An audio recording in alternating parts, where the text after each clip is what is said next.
Sanib puwersang isinagawa ng Transportation Department at MMDA ang clearing operation sa LRT1 EDSA Station matapos tumambad sa kanilang surprise inspection ng mga illegal vendors sa paligid ng estasyon. Samantala, perpetual revocation ng lisensya naman ang ipinataw ng DOTR sa driver na nag-counterflow sa Skyway, si Gab Villegas sa detalye.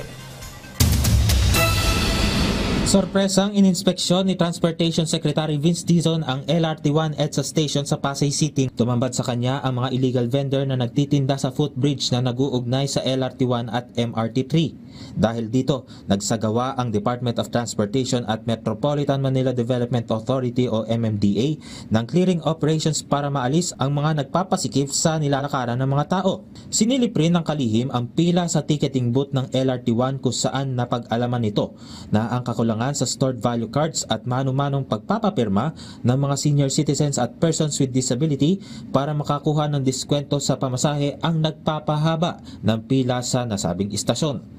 Samantala, ipinag-utos na ng DOTR na patawan ng perpetual revocation ng lisensya ang driver ng sasakyan na nag-counterflow sa southbound lane ng Skyway sa Taguig City kahapon ng madaling araw. Nakuna ng CCTV ang pag-counterflow ng sasakyan na tumatakbo pa ng mabilis sa kahabaan ng expressway. Kaya naman babala ng kalihim, kapag kayo, any of our motorists, mag-counterflow sa highway, hindi na kayo makakapagmaneho habang buhay. Ganun lang kasimple. Gab Humilde Villegas para sa Pambansang TV sa Bagong Pilipinas.